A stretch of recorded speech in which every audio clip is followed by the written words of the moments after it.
With the recent news about Real Racing 3 coming to an end, a lot of emotions are floating around. Disappointment, frustration, even anger. This video isn't a rant and it isn't a farewell either. It's an honest look at Real Racing 3, the good, the bad and the ugly, from the perspective of someone who has spent real time with the game.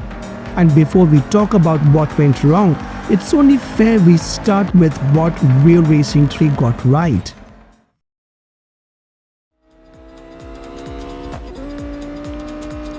When Real Racing 3 launched, it did something very few mobile games dared to do.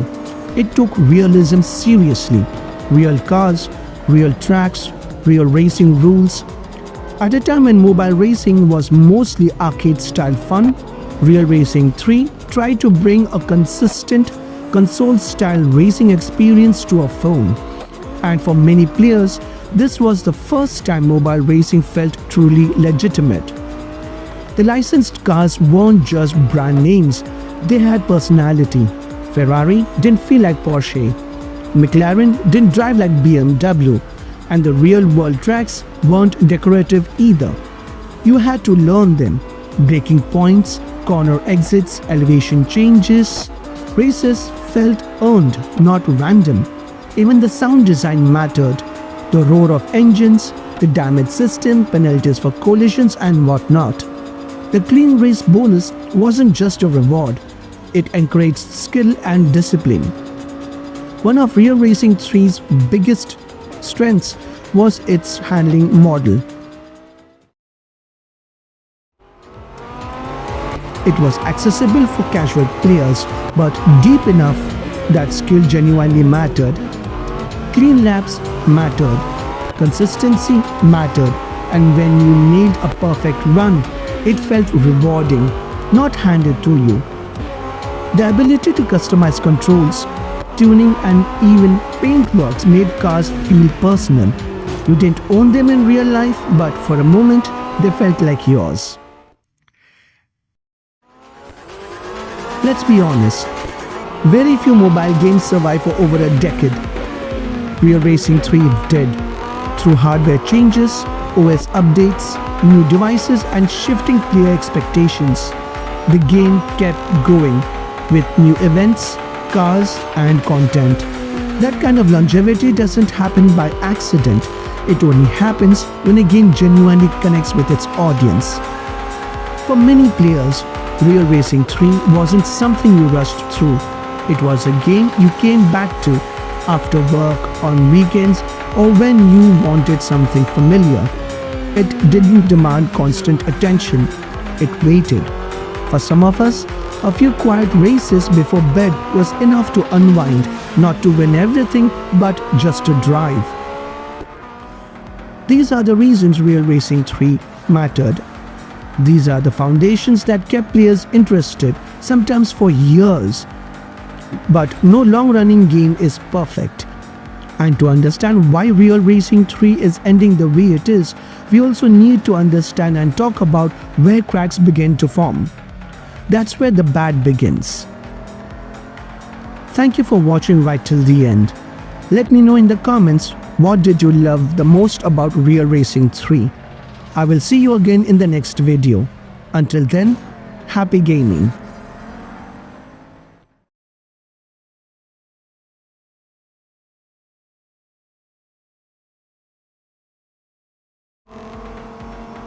In the early days, progress in Real Racing 3 felt tied to skill.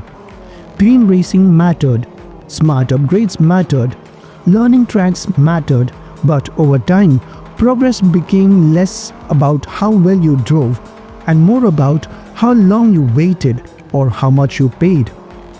This became especially clear during seasonal and limited time events. Service timers, long repair waits, tight deadlines. Racing slowly turned into scheduling, and if you couldn't wait, you spent gold hoping you had enough to finish the event. The game stopped asking, "Can you drive well?" and started asking, "Can you come back later?" When was the last time you won a car in an event with no strings attached? Hello to all the Real Racing 3 fans. I am Phil, your good game guide, and I've spent years with Real Racing 3, not as a critic looking in, but as a player who kept coming back. Monetization was always part of Real Racing 3, and that's understandable. It's a free-to-play game, but over the years, it became harder to ignore. Gold requirements increased, upgrade paths became steeper, and limited-time events often felt tuned around spending rather than skill. Sometimes you simply couldn't move forward because your car didn't meet the required performance rating. Sounds familiar? The problem wasn't paying players. The problem was that not paying increasingly felt like playing with one hand tied behind your back. Many players were pushed back into the road collection, myself included, not because I refused to spend, but because I didn't believe in pay to win.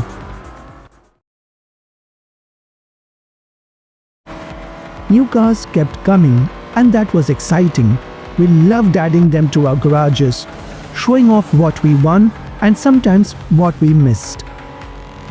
But the way we earned those cars rarely changed. Earning gold and silver stopped being fun. You hunted for the few races that paid well, replayed them again and again just to afford upgrades. And there is a limit to how many times you can repeat the same race before it stops feeling like racing. Sometimes you barely missed qualifying. Sometimes you ran out of currency at the last upgrade, and suddenly that swanky hypercar was gone. Same event structures, same patterns, same pressure. Not because the events were bad, but because they stopped feeling fresh. Real Racing 3 still looked great. It still sounded great, but many core systems stayed almost untouched for years. The UI barely evolved, progression logic stayed the same. Long-standing frustrations went unaddressed. For a game that lasted over a decade, the foundation stayed surprisingly rigid. The road collection in particular often felt repetitive, no matter what path you chose. The only real change was the cars themselves. New machines felt like a fresh coat of paint on the same underlying structure. At its best, Real Racing 3 felt like a companion game, something you wanted to return to, but over time, it began to feel like something you had to keep up with. Miss an event and you felt left behind. Miss a window and content was gone. That pressure didn't push players away overnight, but it slowly drained the joy. None of these issues alone killed Real Racing 3, but together they changed the relationship between the game and its players. And when a game stops feeling like it respects your time, that's when deeper problems start to surface. In the next part of this series, we'll talk about the ugly, not from a place of anger, but from an honest look at how Real Racing 3 is ending and why that ending hurts.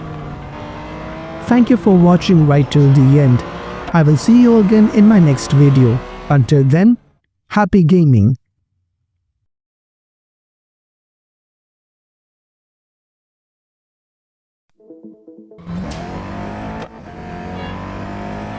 This is Real Racing 3 and I'm running the Koenigsegg Jesko in the all-in or out event. Current PR 64.1, completely stock. Recommended PR anything above that. So yeah, this thing is seriously underpowered. The real question is simple. Is this event actually doable at low PR, or is it just another PR wall disguised as a challenge? The grip feels fine early on, but the moment the AI closes in, they stick to the racing line like a glue. The first couple of goals seem manageable at first, but give it some time, you'll feel it. I got through the first 2 races without much trouble.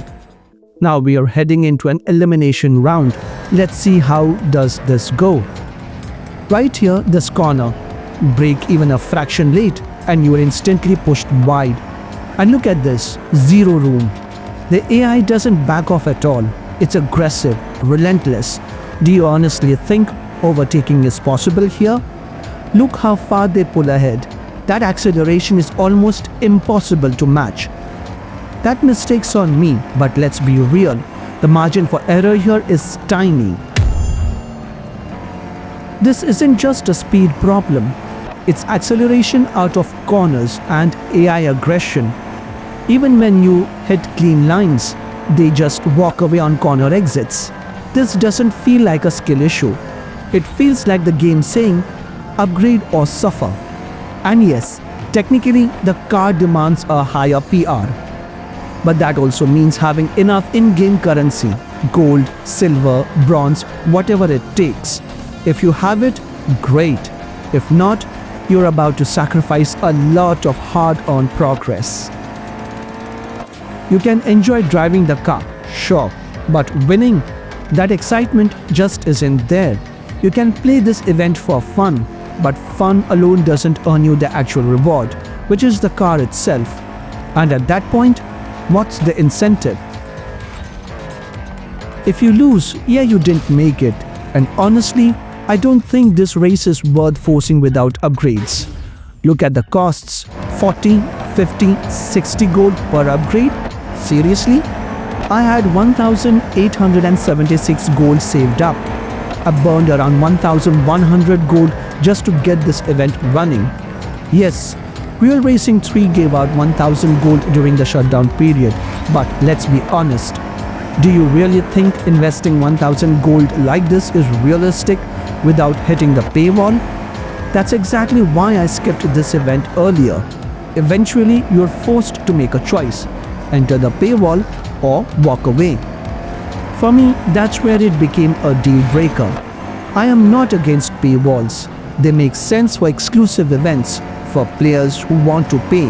But when every event quietly demands payment to win, that defeats the entire purpose of calling it an event.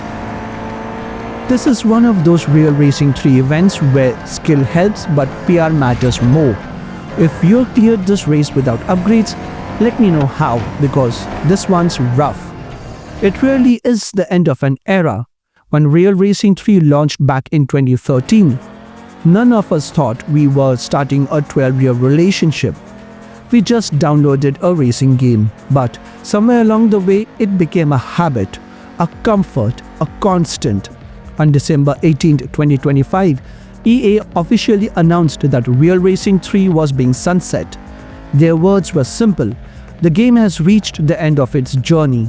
But for players, this wasn't a journey ending. It was a chapter of life quietly closing. One reason lies in licensing. Real Racing 3 didn't use generic cars. It gave us real machines. Cars were admired, dreamed of, saved gold for, and waited weeks to unlock. But licenses expire, and renewing hundreds of them after more than a decade becomes painfully expensive. The cars stayed timeless. The contracts didn't. Then there's EA's shifting focus. Over time, the priorities moved towards bigger franchises. EA Sports, FC, Battlefield, The Sims, Apex Legends. Older mobile games slowly faded into the background. Updates became smaller. New content became rarer. Without ever saying it loud, the writing was already on the wall, and beneath it, there was the engine itself. Built in 2013, Real Racing 3 was running on aging foundations. Keeping it alive on modern phones meant constant patchwork, fixing instead of building, maintaining instead of dreaming. Eventually, even passion can't outrun time. In 2023, Electronic Arts announced that most of its staff at Fire Monkeys would be laid off as part of the company's restructuring efforts. Development of the racing titles Real Racing 3 and Need for Speed No Limits will be transferred to Slingshot Games in India. Following the completion of 2 limited updates for those racing games, the soul felt quieter, events kept coming, but the spark, the sense of future was fading. Now here's what remains. December 18, 2025, the game was removed from app stores. No more new downloads. No more purchases. March 20th, 2026, the servers shut down for good. after that silence. As a farewell, EA offers a final gift: 1000 gold, an Audi S1 e-tron Quattro, and the Rimac Nevera, a thank you note before the lights go out. And because Real Racing 3 was always online at its core, once the servers are gone, the game goes with them. No offline mode, no last lap, just the end. For many of us, Real Racing 3 wasn't just a game. It was the first mobile racing title that felt real. The first time a phone made us care about tire wear, braking points, and perfect laps. And that's why this ending feels so ugly. Not because it had to happen, but because nothing this meaningful should ever end quietly. No checkered flag, no final podium, just a disconnect screen.